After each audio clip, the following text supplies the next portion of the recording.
morning. Responding to Blue Monday, I suppose, though I also listened to Rupert Morris's latest video. This question of defenses, firewalls, safety nets came up. I don't totally get Blue Monday's deal, really. He says he's water-minded, which makes a certain kind of sense. It makes me think of Jet Li, or Cowboy Bebop. You must be like water. Use your enemy's force against them. Water, which is at once the most peaceful element, it can also pound down on your head with the force of a million blows.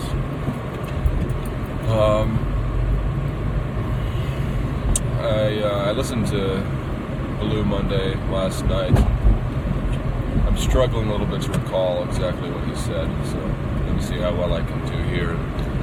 I have a few thoughts about that. I think Jacques Ellul came up, and I wanted to share my experience with Ellul and how he had influenced me, and respond a little bit to what Rupert Morris had said.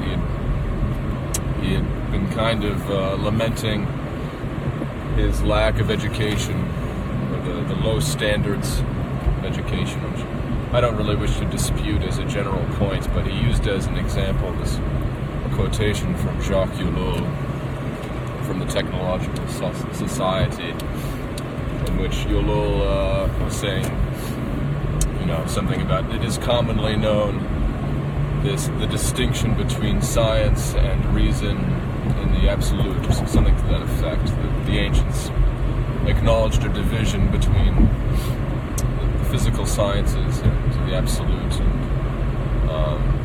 that was something he didn't take as common, or he felt startled that Ellul had assumed a kind of common knowledge that he didn't possess. And I would like to say in response to that I think Ellul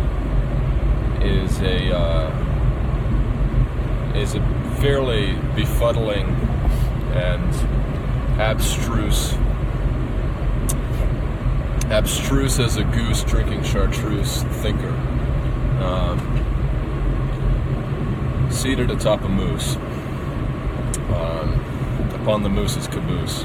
So, my experience with Ellul, I'm familiar with the Technological Society, this idea that in modern society no one's responsible for anything, because if a bridge falls down, say, for example, who's at fault? Is it the engineers who designed the bridge? Is it the workers who built it? Is it the politicians who said it was necessary? Is it the electorate that voted for it? Is it God? This point is sort of the crux of the book, and it's also similar to a point that René Girard makes. So I'm getting a little ahead of myself, but when I was in college, when I was around 18,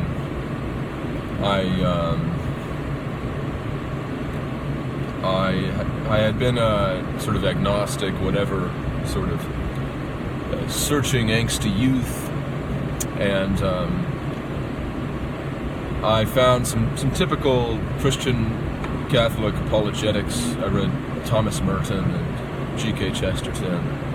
I found them very convincing, convicting, and I was sort of on the verge of becoming a Catholic at the age of 18, and my father gave me a book by Jacques Ellul called The Subversion of Christianity, which has this very sleek cover of a cross, standing under the cross, and full of these abstruse, loosey-goosey, chartreusey insights.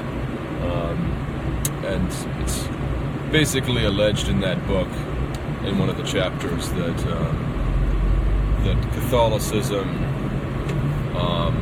domesticated and therefore subverted, ruined the true nature of Christianity.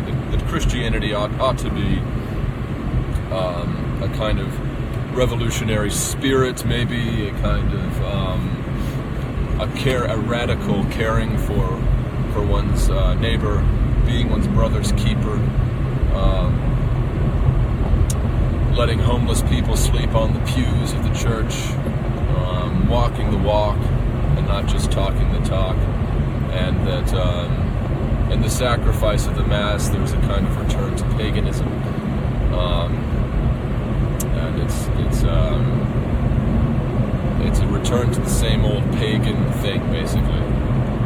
The basic thesis is that Catholicism is paganism, is neo-pagan, or something. And I read this book very slowly and ploddingly, and found it convincing until I read another book entitled "Violence and the Sacred" by René Girard, which is a book from the 70s, and it's by another Frenchman. Dueling Frenchmen in my mind's attic,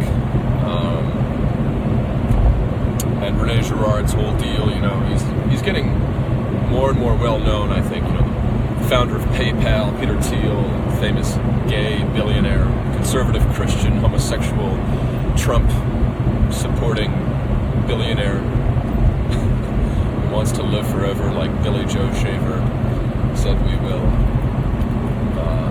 Except by technological means, sort of technological utopias, but not quite. He's a very interesting thinker, really. There's been an interesting interview with him recently at the Hoover Institute. Anyway, I read René Girard, and his book "Violence and the Sacred" is this systematic review of ancient myths. And he goes through all these stories from Africa, and South America, and Asia, and boils it all down to this common element amongst all of them is a scapegoating of some person in the community held to be responsible for that community's ills. It's built on this idea of mimetic desire, which is sort of just a fancy way of saying envy and jealousy, and what's the biblical term? Covetousness. That we mimic each other's desires, and this is human nature, and this is part of the fall of human nature, and so. As much as we might idealize community life and want to return to an earlier stage of historical development when we weren't beset on all sides by technological voodoo, the past was no picnic, and in the basic, Rousseau would have us believe that the initial state of man was peaceful and la-di-da, but Girard is more of a Hobbesian kind of figure. At any rate, he helped me to kind of deconstruct Yoel's deconstruction, and did so by this very thorough thing, working off Sir James Frazer's The Golden Bough,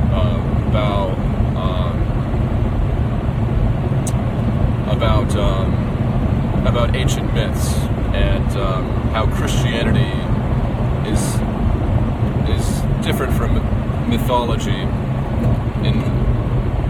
in that it's the victim, the scapegoating victim, is shown to be innocent, that Christ is innocent, whereas in myths and the story of Oedipus and so forth, the victim who dies and brings peace to the community is always guilty. He's a god, but he's a sort of guilty, shifty, Oedipal god. He's having sex with his mother, he's killing his father.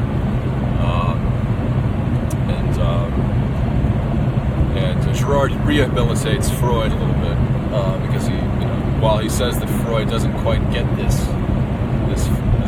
facet of Christianity, he comes close with his final book, Totem and Taboo, which was sort of disliked by many Freudians, and he says that this final book of Freud's actually comes closest to the truth. Freud almost gets there, but not quite. And as part of this whole discussion, I mean, it's hard to really say, because why this undermined, in my mind, Yulul's approach and argument of saying that Christianity is merely a pagan, kind of neo-paganism, or that the Catholic ritualism is.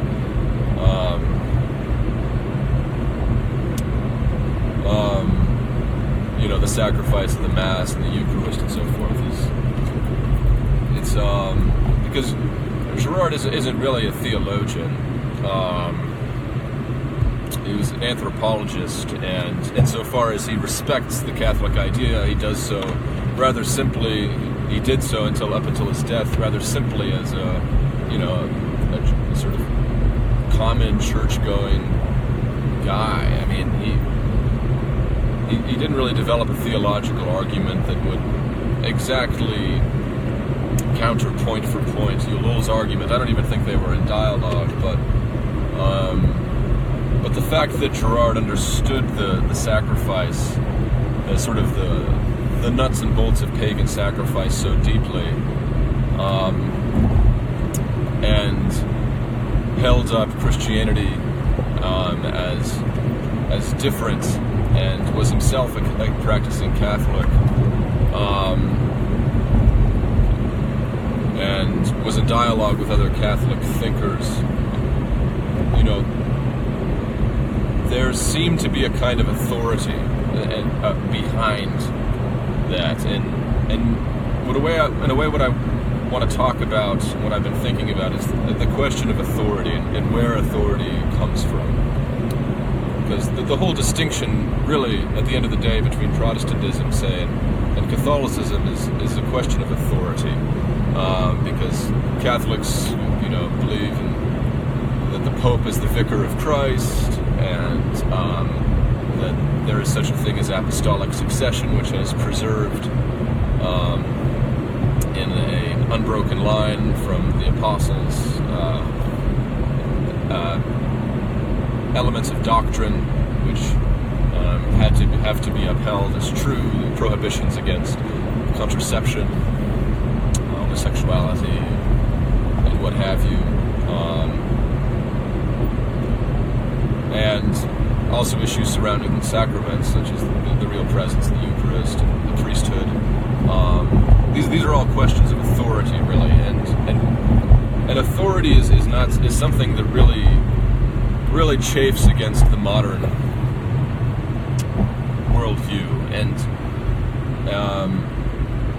in a way, when I shifted over from Yulul's to Girard's, it wasn't that I was fully convinced in a completely point-for-point way, but I felt a force of authority. It was a kind of act of obedience, in a certain way, and it left me with a sort of sense that Yulul was not to be fully taken seriously, or that he was playing a little bit of sleight of hand. His prose style was a little too, the things that Rupert Morris points to as, being like, oh, Yulul knew this, and why don't we? Why hasn't this been handed on? My response to that is more like, that's sort of like just Yulul's pretension. That's, these things are known among people who study philosophy. It's just it's not something that's part of a common curriculum, perhaps, but yeah, I mean, but I don't think Ulul is any great example of what should be considered common knowledge in the past versus now. It's Ulul is a kind of Tower of Babel as a thinker. He's, I don't want to pretend like I can completely dismiss him, that he should be dismissed. I think he has a lot of good insights. The thing about the technological society, I think is worth considering. And Girard is basically in agreement in his last book as regards to that.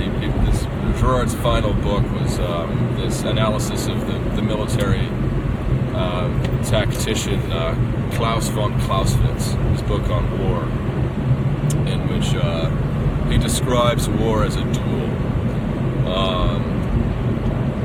in which you have to imitate your enemy in order to gain the upper hand, which leads to a series of escalating extremes. So war has a tendency to escalate to extremes, because if you try to be gentlemanly and doff your hat before you aim your musket and wear your bright red hats that are so easy to aim at, you'll lose. So war has this quality of escalation sort of baked into it. It's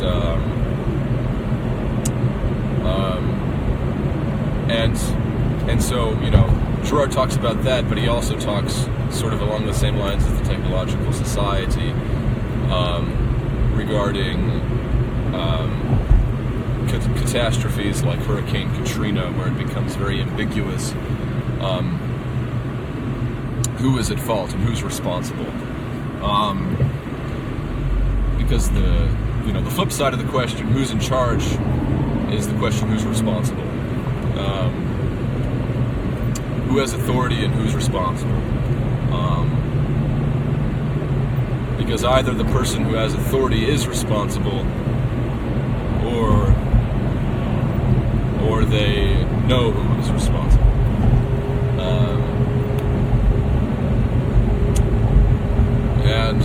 And they are acting in such a way as best fits the situation, maybe.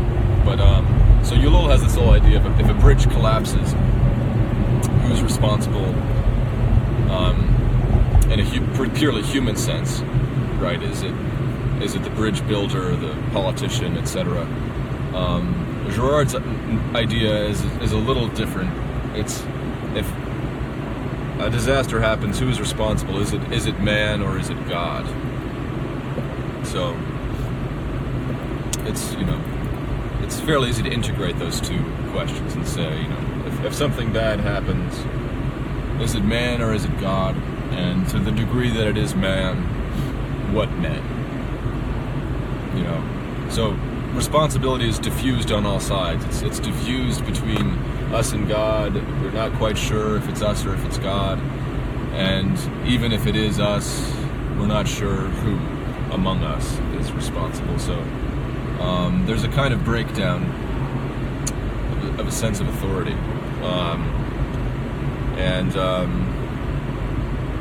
So I think that's an interesting thing to consider. Earlier I brought up Zizek and Peterson and them being modern day parallels of Jung or Freud and Jung, and psychoanalysis itself being a kind of vying for authority with respect to religion. So you can sort of, like what I just described, God and man and who amongst us, that same split kind of seems to exist between religion on the one hand and modern psychology on the other, and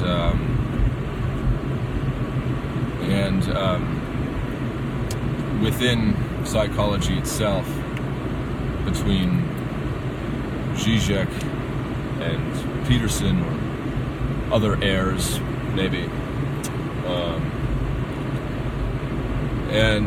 The thing just kind of fractures on and on.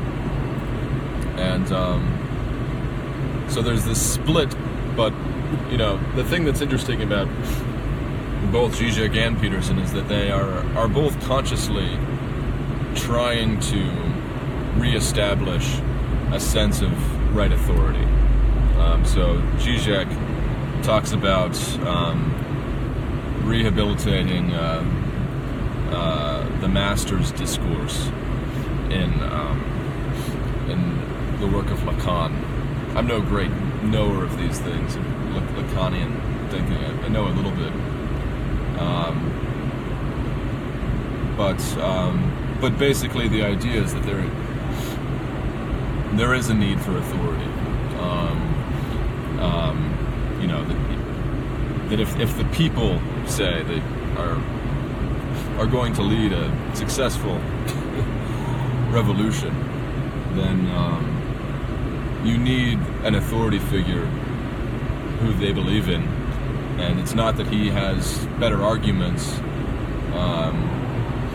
It's just that he says you can do it. You know, he said he leads the charge in just pure courage and spirit. He offers himself as the central point of the turning wheel,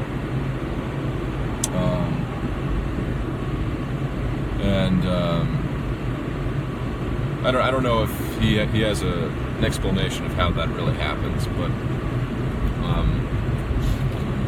the Peterson idea is more something like you rescue your father from the underworld, you take up your suffering, and you know, it's sort of quasi-Christian, I suppose. It's I don't know. I don't feel equipped right now to totally dissect these different views, but the point is there's a question of authority and where it comes from that I would like to understand better. If anyone listening has any thoughts related to that, I'd like to hear them.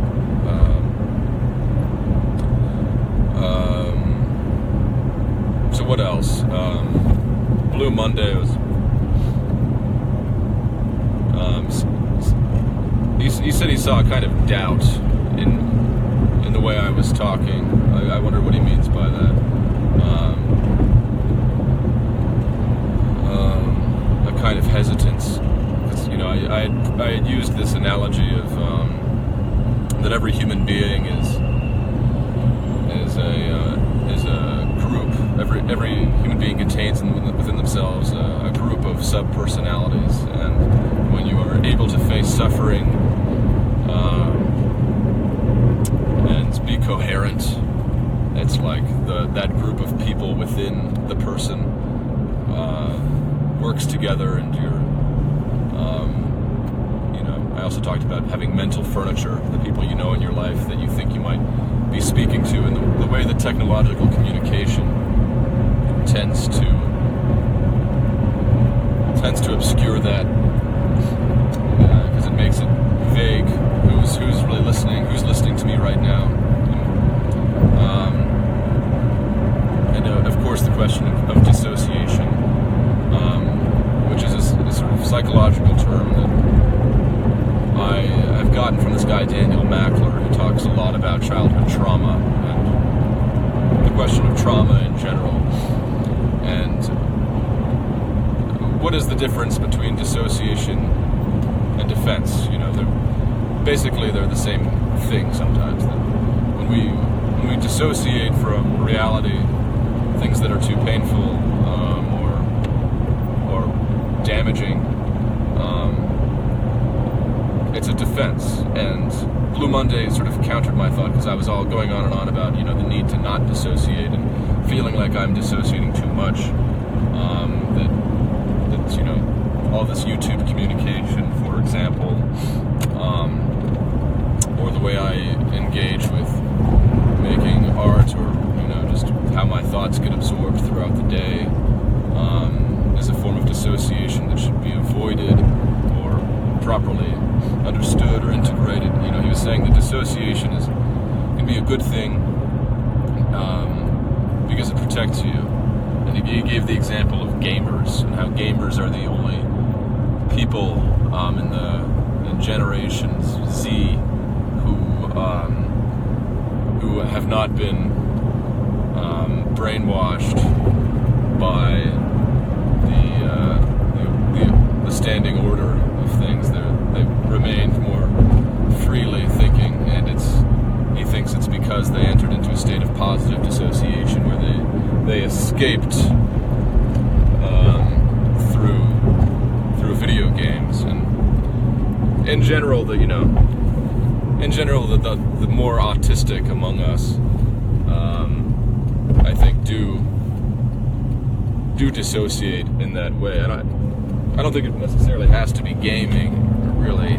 I think there will always be a contingent of the population that this is me getting a little bit more psychological, sort of returning to some things I learned in graduate school about how autism is inherited, and we're all sort of more or less autistic. This is an idea I got from one of my professors that I think is of value. That what's the idea again? That basically autism, in a nutshell, is a preference for objects over people,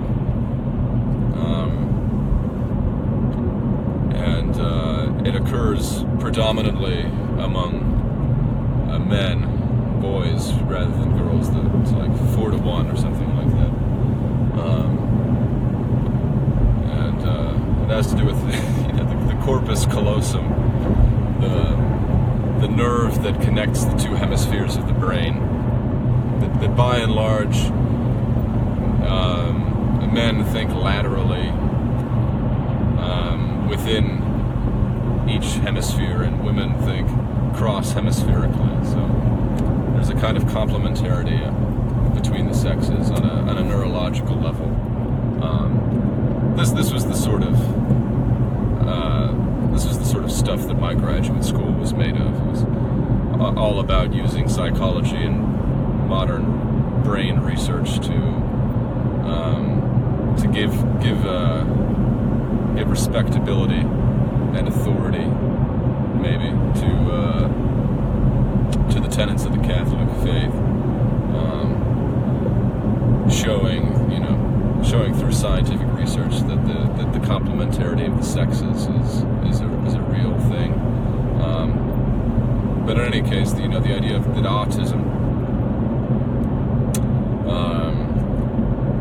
not full-blown autism, but that a kind of preference for intra-hemispheric neurological activity exists in some people, especially men more than others, and this leads to a kind of gamer mentality that the two things seem connected in some way. That the tendency to dissociate, in the sense of daydreaming, becoming lost in ideas and concepts and abstractions, is connected very much so to kind of this, this taxonomy and where you fall into it. I made an animation a while ago called Fogged Out. I'll post a link to it in the description. I made this when I was in college, and it was about a video game, and the plot of it was, it follows the experience of someone playing a video game in animation form, and it's a very sort of sinister little animation about time travel. And the idea of it, the plot of it, is that you would start in the present and undo various historical moments and travel back in time to every next level. And it's sort of at a side scroller element where instead of going from left to right, you went from right to left.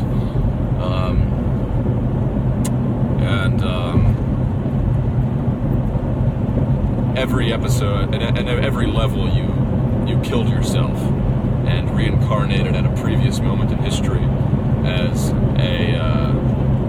a being lower on the food chain. So you start as a woman, and you become a man, and then from a man you become an ape, and an ape you become a lemur. Sort of following the stages of Genesis in backwards order. I think there was also some kind of idea that it would be an Islamic terrorism thing. It was a very heady kind of project I spent time on, and it was never completed. But man, my eyes are watering up. These dang contact lenses. It's hard to see.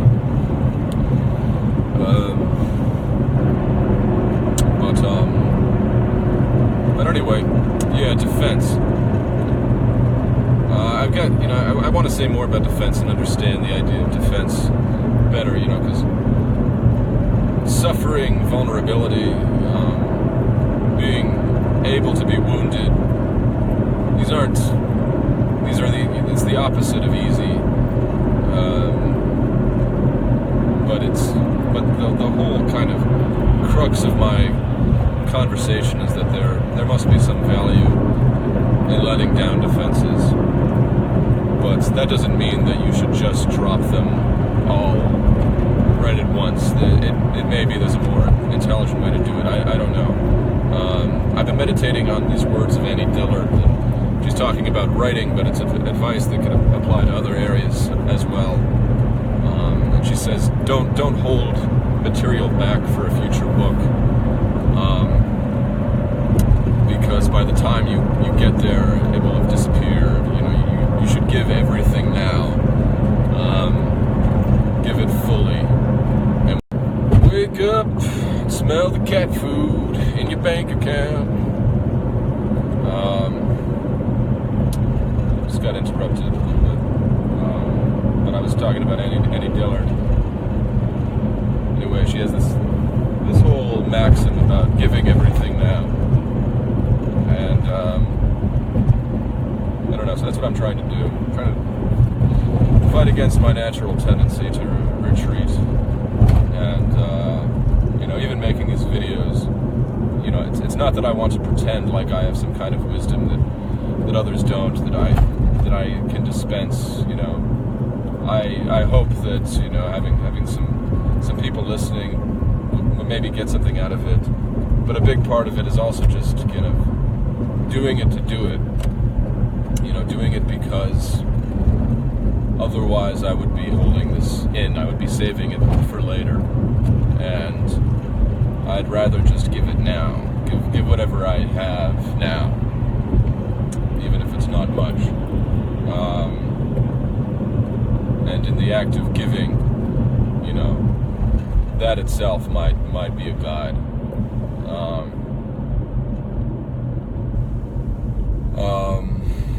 There was one more thing.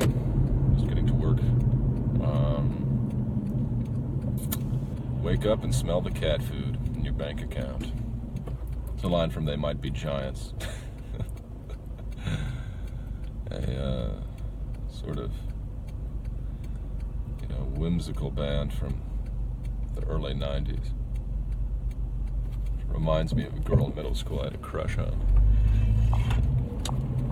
Wake up and smell the cat food in your bank account. I got a lot of cat food in my bank account right now. That's why I'm going to work. So I'm squinting at a gray sky.